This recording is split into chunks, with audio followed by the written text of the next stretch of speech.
My name is Miriam Grossman. I am a board-certified child, adolescent, and adult psychiatrist, author, and senior fellow at Do No Harm. I have been taking care of patients for 45 years. I'm going to use my time to respond to Dr. McNamara. First, I'm struck by her use of the phrase, sex assigned at birth. Sex is not assigned at birth. Sex is established at conception, and it's recognized at birth, if not earlier. Dr. McNamara claims that her views are science-based, but to claim that sex is assigned at birth is without any scientific basis whatsoever. Its language misleads people, especially children, into thinking that male and female are arbitrary designations and can change. That is simply not true. Dr. McNamara claims that social and medical interventions are the only evidence-based treatment and that scientific evidence shows it is life-saving. Without it, she's warning us, kids will commit suicide. Well, a growing number of countries have effectively banned the care to which she's referring. And thank God there's been no wave of suicides or other mental health catastrophes. 3 years ago, Finland placed strict limitations on medical interventions for minors. Sweden did the same thing after a 14-year-old girl was found to have osteoporosis and spinal fractures from puberty blockers. An investigation concluded, quote, the risks of anti-puberty and hormone treatment for those under 18 currently outweigh the possible benefits. The UK conducted a review and called the evidence very low. They've also placed severe restrictions on the care that Dr. McNamara calls life-saving. Norway also analyzed the data and has made similar changes in policy. The National Academy of Medicine in France warned, quote, great medical caution must be taken in children and adolescents, given the vulnerability of this population and the many undesirable, even serious complications the therapies cause. Doctors in New Zealand and Australia have published similar statements. Is Dr. McNamara suggesting that all these countries are rejecting evidence-based treatment and placing their kids at risk of suicide? Regarding that point of view, Finland's gender expert, Dr. Rita Kaltiela, said, quote, it's purposeful disinformation, the spreading of which is irresponsible. All 7 countries, and Florida too, of course, concluded that kids don't need their development interrupted, the girls don't need their periods stopped and their voices lowered, and the boys don't need to grow breasts. What they need is psychotherapy. I have other objections to Dr. McNamara's testimony. She insists that her position, only hers, represents standard medical care. What she doesn't want you to know is that there is no standard. There's a debate. There's a fierce debate. And on the side opposite her stand such prominent figures as Stephen Levine, Kenneth Zucker, Paul McHugh, and James Cantor, among others. These doctors are giants in the field. They have been treating transgender patients and gathering data and publishing papers about them, and I mean no disrespect here, but since before Dr. McNamara was born. The point is that those veteran clinicians and others who have wisdom and experience are ignored because they disagree with the current narrative. They're against medical interventions for the same reason those 7 countries are. There is no evidence of long-term benefit, but there is evidence of harm. I'll end by quoting Jamie Reed, the courageous whistleblower from the Children's Gender Clinic in St. Louis. I believe that that hospital receives the medical education funding that we're discussing today. She said that doctors at that clinic said, we are building the plane while we are flying it. We are building the plane while we are flying it. That's how they described the treatment at their gender clinic. Our precious tax dollars should not support such a perilous experiment. Grossman exposes the confusion that can arise from the term sex assigned at birth. This phrase, especially when used in sensitive contexts, may lead young people to believe their biological identity is arbitrary and changeable, even though it is determined at conception. This raises an important discussion on how language can shape reality, particularly one's self-perception. Grossman argues that sex is biologically determined, a fact many seem to overlook in efforts to be inclusive or progressive. But at what cost? Ambiguous language can distort the understanding of biology, especially among young people, not only creating confusion but potentially affecting their emotional and psychological development during critical stages of their lives. It's essential to remember that medical and scientific terms must be clear and precise. By questioning the term assigned sex, Grossman encourages us to rethink whether this shift in terminology truly benefits young people or if it instead contributes to greater confusion about self-perception.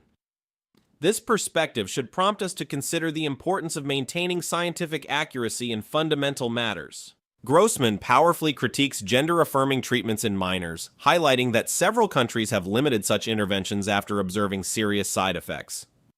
This is a reminder that these procedures, including puberty blockers, come with significant risks.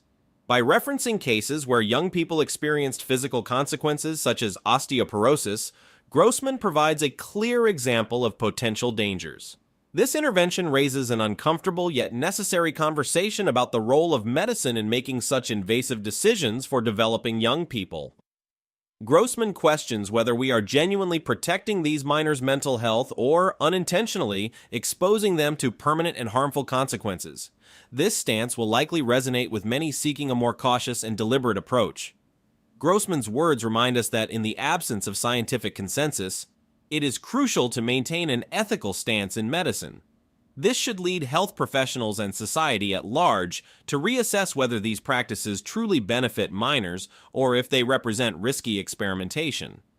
The lack of long-term evidence should serve as a warning sign and prompt reflection. Tell me a journal that has done systematic reviews that cites different evidence, that cites strong evidence for benefits of these therapies. The standards of care were developed based on extensive. You're not telling me any journal, you're not telling me any study. Don't say standards of care. Yeah. So. Tell me one.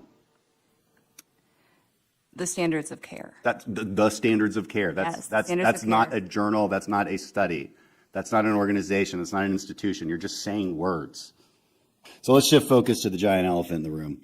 And this is the reauthorization for the Children's Hospital's GME funding. And yes, it's true, this is my bill. And what it does is it withholds funding from these hospitals if they engage in what they call gender affirmation therapy, these physical changes to a child's physiology, permanently disfiguring them through either puberty blockers or even surgical modifications. Now, look, I understand that the other side of the argument here believes they are on the side of compassion, and maybe that's a sincerely held belief. It is just as true that I believe we are on the side of compassion. I think it is indeed compassionate to stop kids from being permanently physically altered based on little to no evidence that it will improve their underlying mental condition. Now, why is this controversial? That's actually beyond me. Not too long ago, I think we all agreed that performing double mastectomies on a 12-year-old girl was wrong. Now it's become a political movement where radical activists have bullied mainstream medical associations and members of Congress into repeating this propaganda. Now, it should be noted that in the public, this subject is actually not very controversial. In fact, a recent poll just last month by the Washington Post showed that 68% of Americans opposed using puberty blockers on children. That's just a question about puberty blockers. Imagine if the question had been about castration or surgical interventions. So you've got to convince me that 70% of Americans are just a bunch of fools that refuse to accept the so-called science. Or maybe, look, I have another theory. Maybe they have a very baseline understanding of ethics and common sense, which tells us that maybe, just maybe, it's a bad idea to submit children to permanent life-altering medical interventions based solely on a temporary ideation about their gender. Gender affirmation is not science, and there's no evidence-based standard of care. To say that is a lie, or is at best redefining the term evidence-based. What this is a social contagion. It is based in pseudoscience and radical ideologies. And it's sweeping across our country and encouraging children to make irreversible changes to their gender. What's worse, it's coming from adults and institutions who know better, to include our children's hospitals and institutions that are supposed to be tethered to sound science and their Hippocratic oath of do no harm. Now, maybe I'm an optimist, but I do believe that science and evidence will win out in the end. And in the future, we will look back at these gender-affirming therapies as we now look at lobotomies and electroshock therapies. I have some reason to be hopeful. Notably, Great Britain's National Health Service restricted these clinical interventions for minors just last week. Reviews published in the British Journal of Medicine, the Journal of the Endocrine Society, even in the American Academy of Pediatrics, all cite the lack of evidence. I want to submit for the record this review published in the Journal of Endocrine Society that found that there is, quote, low-quality evidence for the idea that hormonal treatment improves quality of life, depression, and anxiety among adolescents. Now, here's the important part. This was a systematic review, which by definition is not cherry-picked data, but it's an all-encompassing review of all the data. It has thoroughly debunked the notion that any of these treatments are, quote, evidence-based, let alone recognized as, quote, standard care. My colleagues are using these terms not as accurate representations of the data, but as propaganda. Now, this funding program is reauthorized every 5 years. It provides taxpayer funds to train resident physicians at children's hospitals across the country. It's true. It's been a bipartisan funding mechanism for years. Let's keep in mind something, though. This is taxpayer money. And when 70% of taxpayers oppose these barbaric treatments on minors, then taxpayer money should not fund it.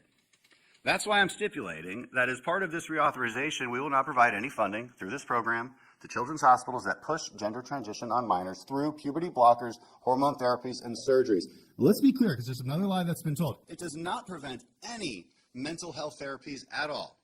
Despite these lies being told, it does not prevent those kind of therapies at all.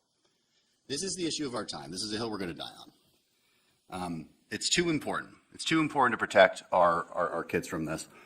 In my very limited time, I have too much limited time, so I'll wait for my colleagues to yield to me to ask questions, and I yield back. Thank you, Jim. I want to say a few things first. We keep hearing this is a politicized issue. This is a manufactured culture war. I got to say, we aren't the ones who did that. We aren't the ones that came up with this radical new movement that is performing permanent physiological changes to children with no evidence of any benefits. We didn't start that. We're just trying to stop it because it's crazy. It's a contentious issue, which almost 70% of Americans oppose. So we are just saying here that taxpayer money shouldn't be used for it. That's all. This should not be that controversial of an issue. Questions are for Dr. McNamara. I just want to ask you, honestly, you're not concerned about the unknown effects of puberty blockers, hormones, and surgical interventions in kids, the long-term effects, not concerned about that? Everything I've said here today comes from a place of deep honesty and conviction for the care that I provide and the community that I'm a part of. You've said that we've cherry-picked data. How do you mean that?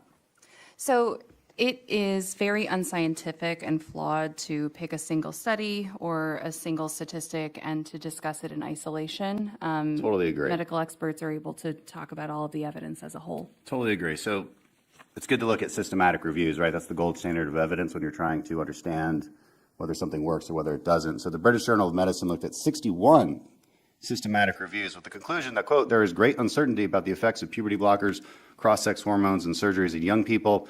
The Journal of Endocrine Society came up with the same conclusion, even the American Academy of Pediatrics. They all cite the lack of evidence. And so here's the thing. If you're doing a therapy and it's, temporary, whatever, fine, maybe let's try it. Let's see if it works. But when you're talking about permanent physiological changes, do you not agree, just from an ethical standpoint, that you might want extremely strong evidence of the benefits? And there is no systematic review that states that there is strong evidence of benefits. Sir, are you aware of how the quality evidence grading system works and how it's applied? Yeah, we read through it. That's why I'm citing these journals. So which journal says something different? We should have that debate. Tell me a journal that has done systematic reviews that cites different evidence, that cites strong evidence for benefits of these therapies. The standards of care were developed based on extensive... You're not telling me any journal, you're not telling me any study. Don't say standards of care. Yeah. So... Tell me one. The standards of care. That's the standards of care. That's not care. a journal. That's not a study. That's not an organization. That's not an institution. You're just saying words. Name one study. I'm out of time. He raises a crucial point in highlighting the absence of solid studies supporting the long-term benefits of gender-affirming treatments in minors. His critique points to the lack of clear scientific consensus or conclusive studies demonstrating real benefits for young people. Without strong evidence, one must question whether implementing irreversible physical changes in minors based on limited evidence is prudent. The lack of long-term studies on the use of hormone blockers and reassignment surgeries is alarming. Grossman argues that without conclusive data, these treatments should not be considered standards of care. This makes us question whether medical ethics are being sidelined in favor of an approach lacking solid grounding. Ultimately, we are talking about the health and welfare of minors who deserve maximum protection. For many, this questioning is eye-opening and raises genuine concern. Are we truly benefiting these minors, or do we risk causing them permanent harm? Grossman emphasizes that evidence should be the foundation of any medical intervention, especially when something as serious as a minor's identity and physical development is at stake. It is a call to attention that should be heard across the health sector. By noting that most of the population opposes these interventions, Grossman reminds us that public opinion should also be considered in policy-making decisions, especially those affecting minors. This opens a debate on whether it is prudent to allow children's hospitals to perform controversial procedures funded by taxpayers. Society deserves clear answers and well-informed decisions. This viewpoint reflects a deep concern for ethical responsibility in the use of public resources. Grossman suggests that caution should guide decisions on sensitive topics, particularly when it involves preserving minors' welfare. He invites us to question whether we are fulfilling our duty to protect young people, or if instead we are compromising their physical and mental health in a hasty and uncertain direction.